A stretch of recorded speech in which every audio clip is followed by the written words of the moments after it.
আমাদের 2:30-র সময় ফ্লাইট। আমি আর সুজয় যাচ্ছি, আর ভবেনদা আর বৌদি যাচ্ছেন, মানে বান্টির এক বন্ধুর বাবা মা যাচ্ছেন।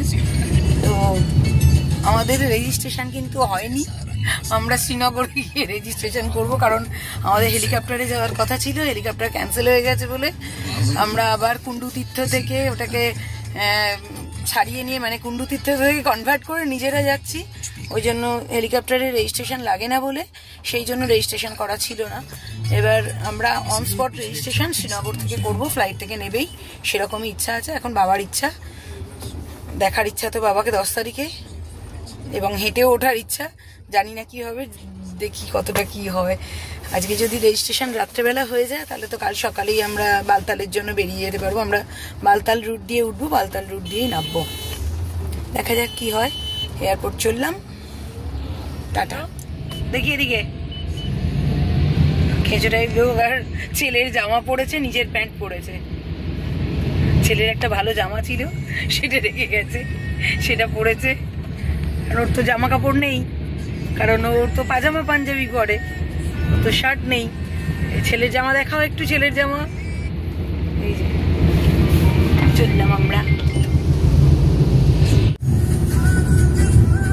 গপুও চললো। লড়াইয়ের পর আমরা অ্যাট লাস্ট ফ্লাইটে উঠেছি। এত দেরি হয়ে গেছে, এত সমস্যায় পড়েছি যে কি বলবো। তার সঙ্গে বোর্ডিং করার সময় ইন্ডিগো স্টাফ নেই, নেই, মানে হাজারো সমস্যা। এইসব নিয়ে যাই হোক অ্যাট লাস্ট আমরা উঠেছি। এই যে গপু চললো, গপু তো শুয়েই পড়েছে, কি আর করবে বেচারা, এতক্ষণের জার্নি ও শুয়েই পড়েছে। ভবেনদারা ওখানে বসে রয়েছেন, সুজয়।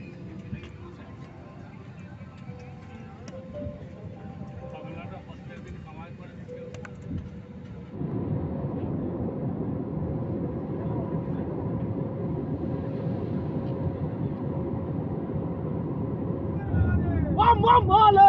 Bom mole!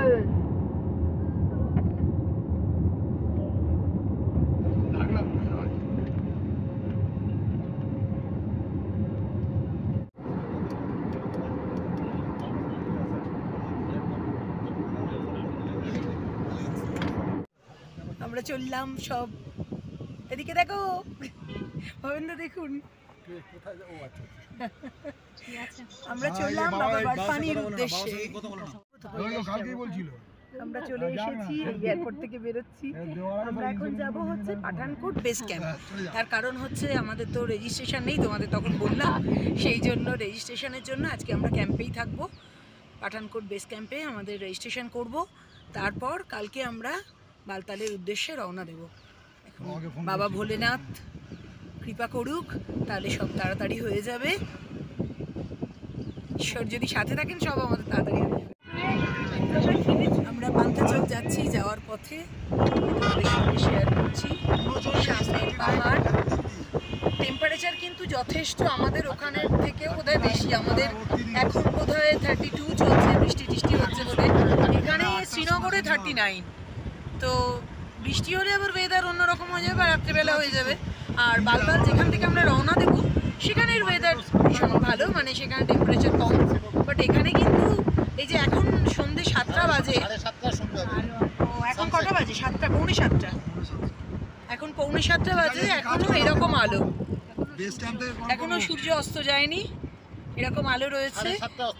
7:30 7:30টার সময় সূর্যাস্ত হবে, পুরো আমাদের বিকেল 5টার মতো।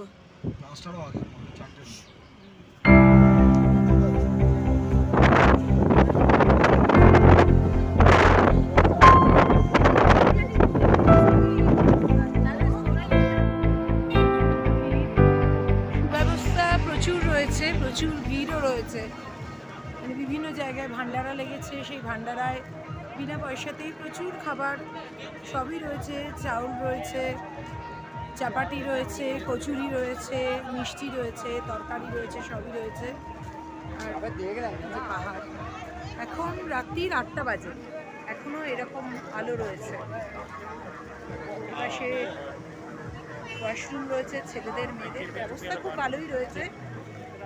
শুধু একটু তো কষ্ট করতেই হবে, তীর্থযাত্রা করতে গেলে কষ্ট করতে হয়, সেটুকু কষ্ট সকলকেই করতে হবে। আজকে আমরা এখানে রয়েছি যাচ্ছি রেজিস্ট্রেশন হয়নি বলে। এখানে রয়েছে আমাদের রেজিস্ট্রেশন। এই এখন টেন্টের এখন এই পরিস্থিতি। সুজয় যাচ্ছে খেপে, ওনাকে ছোটবেলায় এনসিসি ক্যাম্প করে দম্প ঝেলে থেকেছে, কিন্তু এখানে এইরকম আলো রয়েছে, ফ্যান রয়েছে, কুলার রয়েছে, বাট ঠিক আছে, গরমও আছে। আমরা রয়েছি এখানে। লাঙ্গারে আমাদের খুব সুন্দর খাওয়া হয়েছে। চাপাটি ছিল, সর্ষে শাকের ডাল ছিল, মানে ওরা যেহেতু পাঞ্জাবি, সর্ষে শাকের ডাল ছিল, তারপরে কি ছিল, চাপাটি ছিল, তারপরে পুরো ঘিয়ের হালুয়া ছিল, রাইস টাইসও একদিকে রয়েছে, একদিকে রাইস রয়েছে, মিক্স সবজি রয়েছে, আরও একটা ডাল রয়েছে। আমরা ওসব খাইনি, আমি আর বৌদি শুধু দুটো চাপাটি আর একটু ডাল আর একটু হচ্ছে হালুয়া খেয়েছি, হালকা হালকা খেয়েছি। কাল ভোরে উঠে যাব, উঠে গিয়ে কে যাবে জানি না, আমি গিয়ে আগে ঝাঁপিয়ে পড়বো হচ্ছে রেজিস্ট্রেশন কাউন্টারে, তারপর যে যায় যাবে। আমি গিয়ে আগে পুরো ড্রাইভ দেব, কালকে আমাদের রেজিস্ট্রেশন করতেই হবে। আজকে ব্লগটা এখানেই এন্ড করছি। সবাই ভালো থেকো, সাথে থেকো। জয় বাবা বরফানি, জয় বাবা অমরনাথ।